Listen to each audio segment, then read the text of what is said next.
The National Assembly in a different sitting have approved the request by President Muhammadu Buhari to restructure the 22.7 trillion loan from the Central Bank of Nigeria extended to the federal government under its Ways and Means provision. The Ways and Means provision allow the government to borrow from the APS Bank if it needs short-term or emergency finance to fund delayed government expected cash receipts or fiscal deficit. The federal government had said it will repay the loan, which as at December 2022 stood at 22.7 trillion naira with securities such as treasury bills and bonds issuance. Now, President Buhari had in December asked both chambers of the National Assembly to approve his approval, or the proposal rather, but the lawmakers, whom had promised to consider the request before proceeding for the election break, failed to list it for consideration during plenary in January.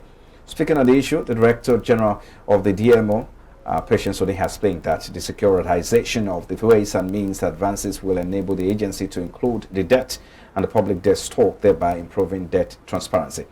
So, let me start with you, Kasimu.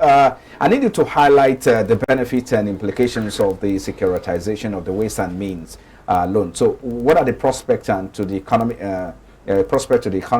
And of course, how about the debt sustainability capacity of the nation?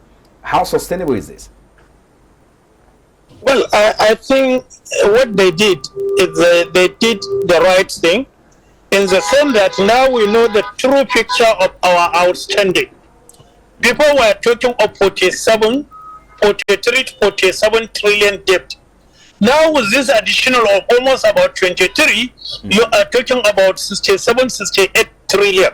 Therefore, let's know exactly what is our total outstanding debt before the incoming government, so that people not start pushing things to the side. Not only that, one is good to sanitize the CBN. CBN has break so many rules. They are not supposed to allow means and way to go beyond 5% of the GDP, which they did. So therefore, we should take measures to make sure any CBN governor decided to do it next time, he will not be kept so that the right punishment will be attached to whoever refuses to comply with the law.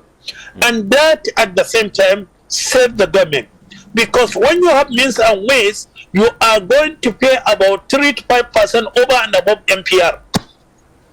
Today they are bringing it down to just a single digit down, which is much better. Is saving billions of servicing the debt under the means of ways, rather than converting it to level. So to me, the benefit is enormous. Once we sanitize the book, two, we know the true picture of our total indebtedness, so there is no question whether.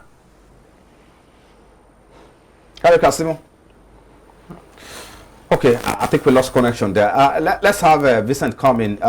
Yes, Kasimu talked about, there are benefits here, but how about the implications? This has increased the country's debt burden again. So now we know that the country's debt stock is standing around more than 67 trillion naira now. Talk to us about this implication.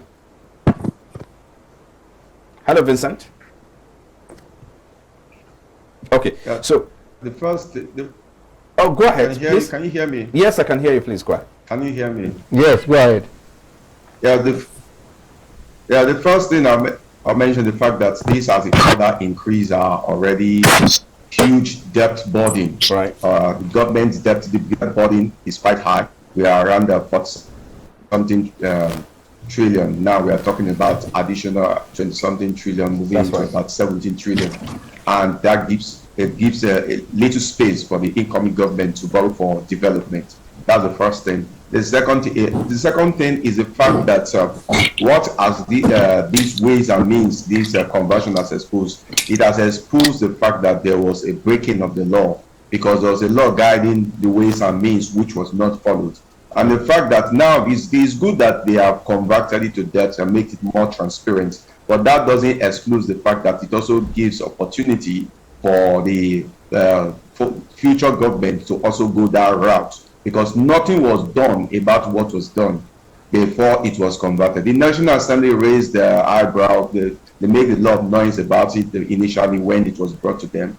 But at the end of the day, we just saw them anything about it. So it means that this kind of experience will also happen, and which is not good for the country. So the only part we can say is the fact that we have got more transparency in terms of conversion. We know that those ways and means was there, and the part that is going to have an impact on the government in terms of further borrowing for development because of the huge debt burden, and which is very unsustainable. Okay, Ambrose, let me come to you. So your take. For me, the issue of Miss and we discussed it earlier before now. I'll tell you that all the 3 tiers of government benefited from Miss and Ways and Means. It just means that if they have benefited, I think what my colleagues are saying that is very simple. Even the National Assembly also have benefited from this, for that approving it to become a thing that is transparent and for us to have. But on the other hand, is that we emphasize on debt in this part of the world. We know that there are some economy that, yes, without debt they will move far. We can't say debt is bad, but we can't push it aside. You can't also encourage it. But when you see debt, what are we using the money to do? What have we done with this? That's why I say, since all these 3 tiers of government benefited from it, let them make it right the way they have done it now, so that incoming government will know exactly where they are standing and the burden they have to service, and also how they should plan. Because this debt has also affect us internationally. Because if you want to go to borrow money, we saw what happened in Ghana. Because if we didn't manage this well, the people are saying that, oh, it's still small manageable. That's the way Ghana was started before they landed where they are today. We need to look at it. How can we manage this? That means our what we call a DMO should sit up very well. But they are the one custodian of this management. Let them see how they can manage this debt very well. At the end of the day, we can turn it to a blessing by saying, let's see what they are doing, that will attract people to come and invest in Nigeria. Because with this burden of labor, if you approach any international they'll tell you, oh, because of your high risk rate, before we get easily to get a good rate, but now we to go be important enough for us to get good rate from international. But good like this local borrowing now was seen, but I believe that let it be converted to development. We want to see this debt bring them to, because not just piling up debt and nothing's happening in Nigeria is where I find about it.